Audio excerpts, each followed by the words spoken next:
पाकिस्तान मौक़ों की सरजमीन है, हमारी उम्मीद और हमारे यकीन है। मसाइल के अंबार के बावजूद किस कदर ज़रखेज़ है, जानेंगे सीनियर सहाफ़ी तज्ज़ियाकार जनाब हारून रशीद साहब से। हारून साहब, बहुत शुक्रिया आपके वक्त का। आपने भी अपनी 76 साला तारीख़ में हम बे इंतहा वसाइल और मौक़े होने के बावजूद मसाइल और मुश्किलात का शिकार रहे हैं। आपके ख्याल में फ़ौरी तौर पर ऐसे क्या इक़दाम होने चाहिए कि जिनके करने से मुल्क से मुफलिसी और हमारी कौमी मजबूरियों का खात्मा हो सके? ये सवाल जनरल मोहम्मद ज़ियाउल हक़ ने जापानियों से पूछा था और कोरियन से भी। जापानियों ने ये जवाब दिया कि हमारे पास वसाइल कम थे, बल्कि थे ही नहीं, इसलिए कि जापान दूसरी आलमगीर जंग में बिल्कुल तबाह हो चुका था। ज़ाहिर है उस पर एटम बम गिराया गया था। तो उन्होंने कहा हमने अपने तमाम वसाइल मुख्तस कर दिए तालीम के लिए। तालीम चाबी है, शऊर है, और कौमों की हिफाजत सिर्फ अफवाज नहीं करती, और अगरचे सिविल अदारे बहुत अहम हैं, लेकिन तालीम होगी और अच्छी तालीम होगी। जापान का तालीमी निज़ाम बहुत शानदार है और हमारी तरह 2-4 घंटे बच्चे नहीं पढ़ते, बल्कि 10-12 घंटे पढ़ते हैं। इसी तरह जब वो कोरिया गए तो यही सवाल उन्होंने कोरियन से पूछा। उन्होंने कहा, जनूबी कोरिया, तो उन्होंने कहा कि आपको बताएंगे, और वो तजस्सुस उन्होंने बरकरार रखा।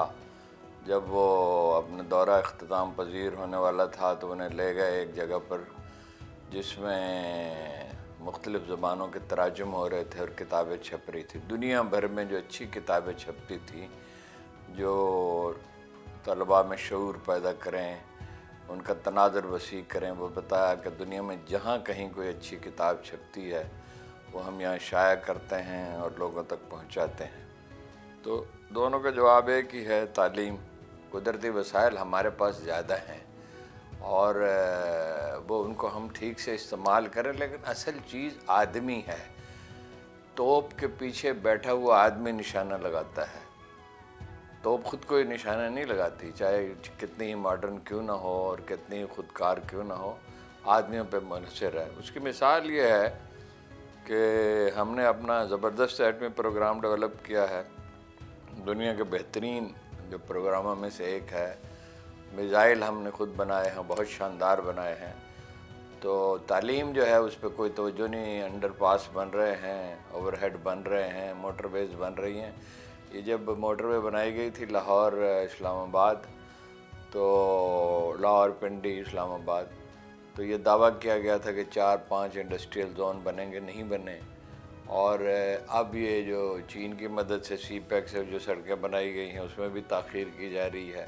करप्शन तो है ही, और करप्शन ऐसी है कि लाहौर और पिंडी के दरमियान फासला 290 किलोमीटर है, लेकिन वो कोई लगभग 100 किलोमीटर ज़्यादा है मोटरवे, और कोई उसको पूछने वाला नहीं है। हारून साहब, आजकल पाकिस्तान में $6 ट्रिलियन के मादनी ज़खायर का तस्करा बहुत हो रहा है। आप पाकिस्तान की तारीख के शाहिद भी हैं, तो ये बताइएगा, कुदरती वसाइल से कौम की हालत बदलने के लिए ऐसा क्या है जो अब तक नहीं किया गया और जिसके इख्तियार करने से मुमकिन है कि आज हालात बेहतर हो सकते हैं? देखिए, मादनियात तो दुरुस्त है। बाद लोग मजाक उड़ा रहे हैं कि हुकूमत जो भी काम, हमारा मिजाज ऐसा हो गया है कि हुकूमत कोई भी काम करे, इस्टेब्लिशमेंट कोई भी काम करे तो हम उसे शक के नज़र से देखते हैं, और उसकी वजूहात भी हैं। लेकिन मादनी वसाइल मौजूद हैं और इतने ही हैं, इससे ज़्यादा हैं मादनी वसाइल। यानी तांबा भी है, सोना भी है, लोहा भी है, लिथियम भी है, और भी बहुत से मादनी वसाइल हैं। मैं एक बार बलूचिस्तान गया तो मैं देख कर हैरत ज़दा रह गया। बड़ा शानदार पत्थर है, बाज़ जगहों पर तो ऐसा पत्थर है कि दुनिया में शायद ही कहीं हो गया, यानी दूध की तरह सफ़ेद पत्थर जिसमें कोई दाग नहीं, चागे में है। ये पहाड़ियों का एक तवील सिलसिला है। तो वो मैंने पूछा ये पत्थर कैसे तोड़ते हैं, उन्होंने कहा बारूद से। मैंने कहा उसमें तो 40-50% ज़ाया हो जाता है। तो फिर वहाँ जो साहब थे ज़िम्मेदार, उनसे बात की, उन्होंने चीफ़ ऑफ आर्मी स्टाफ से बात की, और फिर मैंने चीफ़ ऑफ आर्मी स्टाफ से मिला तो उन्होंने कहा कि वो आपका पैगाम मुझ तक पहुँच गया था, वो इटली से मशीनें मंगवाएंगे। अब वो मंगवाई या नहीं मंगवाई, मगर ये है कि उसमें तो कोई पत्थर ज़ाया होता नहीं, मेरा ख्याल है 2-4% होता होगा काटने में। तो हमने अपने मादनी वसाइल को ठीक तरह से इस्तेमाल नहीं किया। रेकोडेक्ट में है सोना न सिर्फ, और ये वज़ीरिस्तान वगैरह की बात हो रही है, दुरुस्त है, गैस भी वहाँ मौजूद है। इसी तरह बलूचिस्तान में और जगह हैं जहाँ जैन एक जगह है, वहाँ गैस के ज़खायर मौजूद हैं। और ये अपना सवात में सोना मौजूद है जिसका कोई जिक्र नहीं होता। जिन साहब ने वो रिपोर्ट बनाई थी, मेरी उनसे मुलाकात है और 10-12 बरस से है। वो नहायत ही ट्रुथफुल आदमी हैं, तो उनका अंदाज़ा ये है कि कई $100 बिलियन के ज़खायर मौजूद हैं। अब तो उनको इस्तेमाल करने पे है ना, लेकिन हमारी हुकूमतों का मिजाज ये है कि जल्दी नतीजे निकला है फ़ौरन। यानी डैम नहीं बनाया हमने, 5 जगह 50s में तजवीज़ की थी, यानी कोई 60-65 बरस पहले, ज़्यादा 70 बरस होने को आए वापडा ने, जहाँ कुछ नहीं उगता पानी के ज़ख़ीरे बनाने के लिए। कालाबाग डैम के बिलावजह मुखालफत की गई, उसको सूबों का मसला बना लिया गया। हालांकि कालाबाग डैम से 1 अरब यूनिट बिजली पैदा हो सकती है और बहुत सस्ती होगी, 2-3 रुपए यूनिट होगी। जी जी। थार में जो कोयले के ज़खायर हैं तो उनसे 4 रुपए फ़ी यूनिट बिजली पैदा हो सकती है, बाद लोग कहते हैं, और हो रही है 6000 मेगावाट। बाद लोगों का ख्याल है 7 रुपये भी हो तो इस वक्त हम 50 रुपये दे रहे हैं। फिर बिजली की चोरी है, उसको रोक दिया जाए। 25% बिजली की चोरी है तो 25% नर्ख अगर कम हो जाए तो कितना फ़र्क पड़ता है। और थर से 2 लाख मेगावाट बिजली, 2 लाख मेगावाट बिजली पैदा हो सकती है, जो आइंदा आपकी 30-40 बरस की ज़रूरतों के लिए काफ़ी होगी। और 40,000 मेगावाट इससे भी सस्ती बिजली शुमाली इलाकों में और पख्तूनख्वा के में पानी से पैदा हो सकती है।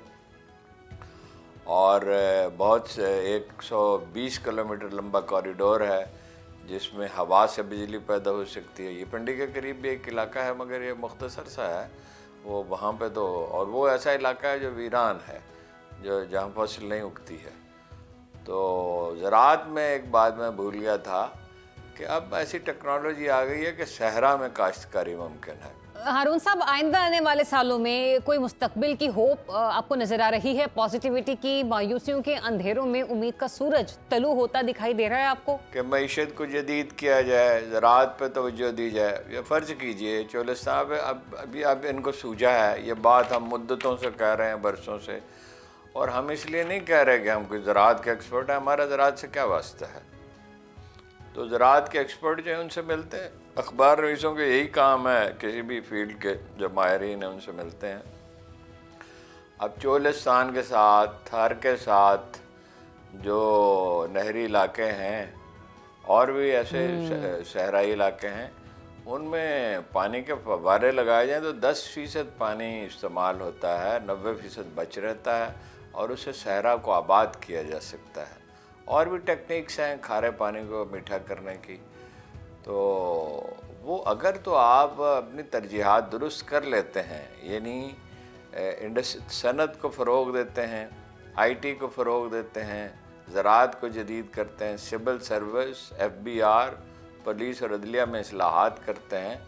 और इस एक बात बहुत अहम है, जापान की तरक्की में तालीम का दखल है, तो मगर ये है कि वहाँ जो पहला वज़ीर-ए-आज़म था, मैं नाम भूल रहा हूँ, बहुत मुनकसर मिजाज आदमी था, बहुत बड़ी जान तोड़ मेहनत की उसने 7-8 बरस तक, अगरचे अमरीकियों ने मदद भी की उसमें। पाकिस्तान में वसाइल का फुकदान नहीं है, लीडरशिप और शऊर का फुकदान है। लेकिन ये फौरी तो नुस्खा यही है एक कि भाई कशीदगी कम की जाए, इसके लिए कोई तैयार नहीं है। हालांकि कशीदगी तो आखिर को ख़त्म करना ही होगी, और तो कोई तरीका नहीं है। वही नेल्सन मंडेला वाला नुस्खा है जिसका जिक्र तो बहुत होता है मगर उसमें अमल कोई नहीं करता। आप माजी को नहीं बदल सकते, जो वाक़यात बीत चुके हैं वो बीत चुके हैं। लेकिन कुरान मजीद कहता है कि सुलह खैर, भलाई सुलह में होती है। अगर सारी तवानाई एक दूसरे को गिराने पर, एक दूसरे की तजलील करने पर, तहकीर करने पर सर्व की जाएगी, और ये इस तरह के लीडरों के नाम लेने की ज़रूरत नहीं है जो दिन रात जो है वो एक दूसरे की तजलील करेंगे, तहकीर करेंगे, एक दूसरे को बुरा भला कहेंगे, गद्दार कहेंगे, मुजरम कहेंगे। एक अच्छा अदालती निज़ाम जो है वो फ़ैसला करता है, वज़ीर-ए-आज़म तो फ़ैसला नहीं करता।